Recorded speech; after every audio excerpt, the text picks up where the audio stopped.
You know, sometimes you get that feeling in life that things aren't going my way.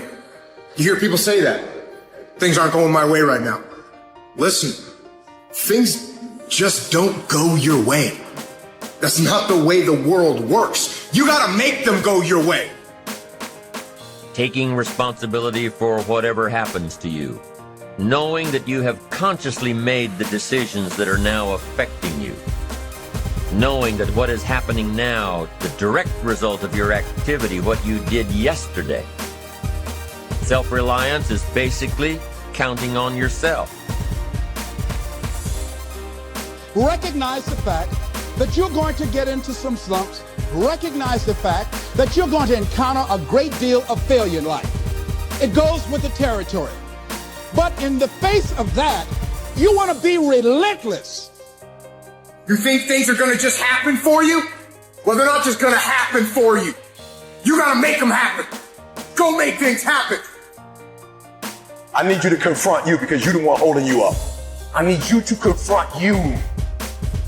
I need you to look in the mirror and tell you, you are not gonna do me like this no more.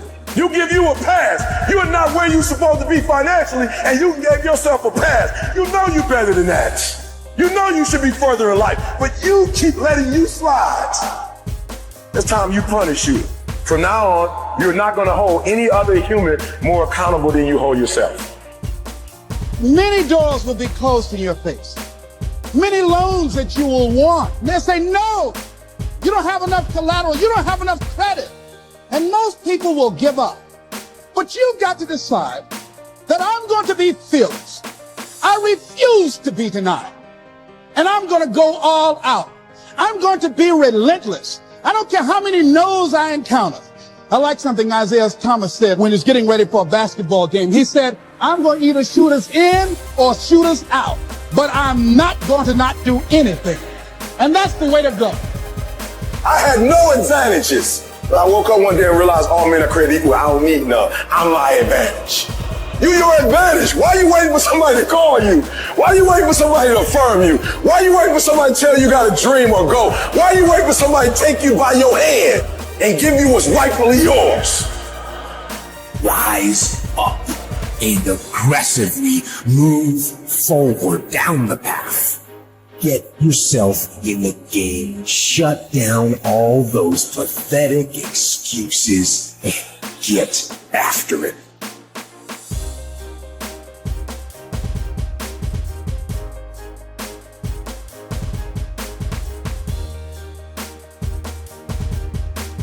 Now, there is a time to let your mind wander, but it's a time you designate specifically for that purpose.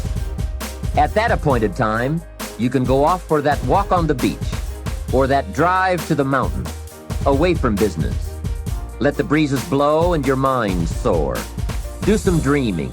That's healthy. But do it at that pre-planned time. At all other tasks, concentrate. Another aspect of managing goals and time is constant review. There's just no way to keep on target with your priorities without this. Whether it's business goals, personal goals, family goals, or investment goals, they must all be reviewed to see if you are on track, which is all the more reason for writing them down. Careful goal setting could be the time management answer you've been looking for. Goals well defined and well described and well thought out make us look carefully at the time we have and how to get the most from it to make all of our dreams come true. The answers to do better come from the necessity to do better. You will undoubtedly be amazed at the ideas you can come up with for the use of your time when goals and purpose have you stimulated to the maximum. Now there is a last main point to consider. You won't get everything you want. What a statement to make after studying how to get whatever you want. But you won't get everything you want, and the reason is, it's not that kind of planet. Sometimes it's going to hail on your crop and rain on your parade. I'm sure you are very well aware of this. But in my opinion, if you work the system I've just shared with you, you will get more than plenty. More often than not, you will get what you want. Now, if you don't know this quote, live by it. One can have no smaller or greater mastery than mastery over oneself. That's Da Vinci. Da Vinci did amazing things with his life. I wanted to do equally amazing things with mine. And if that's the game that we're playing, if I can construct my belief system, if I can choose at any moment to believe something that's more empowering than I was believing the moment before, and that will actually find its way into my actions, allow me to do things that I couldn't do the moment before, then it's like that moment in The Matrix where Neo realizes he knows Kung Fu. And that's like, as funny as that is, that's how I think about life. To me, the very fundamental purpose of life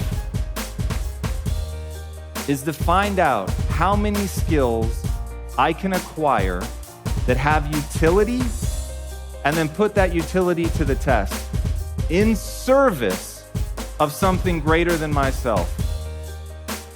How many skills can I acquire that have utility, put that utility to the test in service of something greater than myself? That is, for me, the purpose of life. Now, I don't actually want to know Kung Fu. That is not the mission that I'm here to live. But I knew that I had to identify my mission. So what was going to be my mission?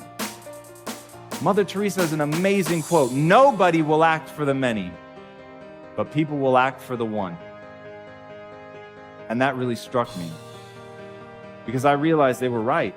I was looking at this global pandemic of ill health, and I wasn't moving into action, but thinking about my mom and my sister, or the uncle I had who ate himself to death when I was 12 years old. That made me want to act. Connecting increases your influence in every situation. For the foundation of the teaching today, I want to make sure that we really have a grasp of why connecting with people is so vital. So if you'll go to the very first sentence in your note, the number one criteria for advancement and promotion for professionals is an ability to communicate effectively. That I do believe. I think the ability to connect and communicate is the number one criteria for success with your family, with your marriage, with your children, with your friends, in the workplace, the marketplace, in the community. If you have the ability to connect with people, if you can communicate and connect, not just communicate, it takes you and literally gives you and I a decided edge over others in the advancement of what we're trying to accomplish. For example, in your notes, presidential historian Robert Dallek says that successful presidents exhibit 5 skills and qualities that enable them to achieve things that others don't. So he's talking about leaders and presidents and people, what makes some achieve better than others. Here's the 5 things they do well. Number 1 is vision. Number 2, pragmatism. Number 3, consensus building. The ability to put together a team and get consensus. Number 4, charisma. And number 5, trustworthiness. Being a trustworthy kind of a person. Now, what is interesting about these 5 things that set the better presidents apart from maybe the average ones, 4 of the 5 deal with connecting. Vision is definitely a connecting skill, the ability to cast a future vision. Consensus building, getting people to work together. You have to be able to connect to do that. Charisma, of course, that's why people follow the quote, the Pied Piper, and trustworthy. 4 of the 5 of the skills needed to be successful as a leader had a lot to do with connecting. So let me define connecting, because that's what this book is all about. Connecting is the ability to identify with people and relate to them in such a way that it increases our influence with them. In other words, we can identify with them until they say, he or she understands exactly what I know and what I'm going through, and we can relate with them until we, because of that ability, we begin to increase our influence with them. And of course, what do I teach about leadership? Very simple. Leadership is influence. Every single day, I would have a pre-show meeting and have the producers come in and state to me, what is your intention? how do we want to use whoever is on this show, whatever is happening on this show, to serve the audience in a way that fulfills the mission of uplifting, enlightening, encouraging, as well as entertaining. And if it doesn't do that, then I can't do it.